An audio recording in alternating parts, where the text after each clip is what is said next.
So here we go again, on the road again. I've got to admit, if results don't start changing soon, I reckon I could be looking for a new job here. And it's not getting any easier. We got Tottenham now, who are up in 6th place. We're struggling in 16th. We're not scoring.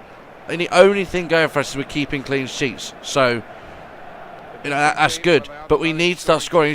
We're the lowest scoring team in the Premier League. We shouldn't be. We've got good strikers there who should be scoring goals. But we're just not doing it. We need to find a bit of form. We need to find that finishing edge. And we need to start scoring. We can't get relegated. We're too big of a club. As I said, it's not getting any easier. Look at that team from Tottenham. They're going to be difficult to contain. They're going to be difficult to beat. But we need to start getting 3 points on the board as soon as possible. I've been trying every kind of different formation, different players. I've even got Gillespie in there, Colback, Obertan, Aarons. Players which didn't think they'd be getting a chance. Even Riviera's on the bench, for goodness sake. Players that didn't think they were going to get a chance this year have been thrown in because the first team players have been utter cack this year. If this doesn't change, I'm looking for a new job. The only shining star at the moment has been Tim Krul, who kept us in the game there. Sissoko then hitting the crossbar. That follow-up was just cack as well. I mean, needed to put in a cross really. But again, Tim Krul pulling off save of I'd say a save of the season, diving across, moving his arm down. He knew about that. You can't say it was one that he didn't know about. He knew about it. He got his hand on it, saved it beautifully. Then Ayoze Perez looking as if he was going to score the winner, but Lloris got in the way and saved and kept Tottenham in it at 0-0. And look at that. All he had to do was just place it past Lloris, but he couldn't even do that. And that's how it ended, another 0-0 draw.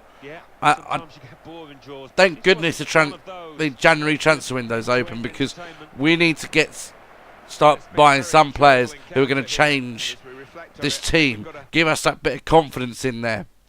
But stupidly, it's offers for Tim Krul, our best player this season, and they're only wanting to give us 5 million. I said, you've got to give us double that. I then went in for Cesar Berrino because we need another striker. I then kept getting offers for Tim Krul and then decided, no, I'm not selling him. He's been the one reason why we're still in it this season. Still out of relegation. Said no more transfer offers at all. Then John Flanagan. His contract was running out at Liverpool and thought, why not? Give him a contract, sign for next season, and hopefully he'll be a good backup or might fit into the team somewhere. But now we've got the FA Cup up against Swindon. Now this is a huge game. This is a chance for us to go out there and start going, okay, we're not been scoring, but we haven't been letting in goals. If we can just pick up a couple of goals against Swindon, then possibly, just possibly, we might be able to just get that little bit of confidence, that little bit of form, and use it in the next game in the Premier League.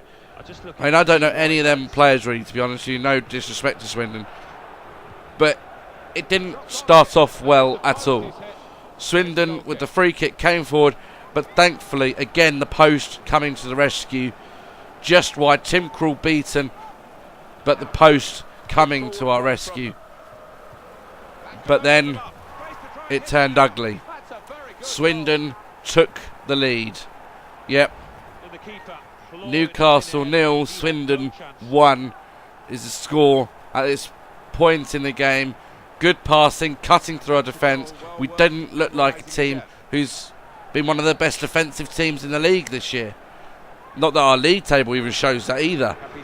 But if this result stays the way it is, I'm getting a sack, no doubt about it. But Papi Cisse had other thoughts. Came forward, off the defender, off the crossbar, fell to Mitrovic, who headed it in. We're back in the game at 1-0. We should not be getting decimated like we are. Yes, it was a bit of luck, but you need a bit of luck in football sometimes just to get a goal, just to start pushing forward, and hopefully giving us that little bit of confidence now to say, okay, we scored one. We've not been scoring for a while. Let's push on and get some more goals now. But it wasn't us who came forward. Swindon bounced back. They hit the post with that beautiful strike. Then again hitting the post off a near post header from a corner.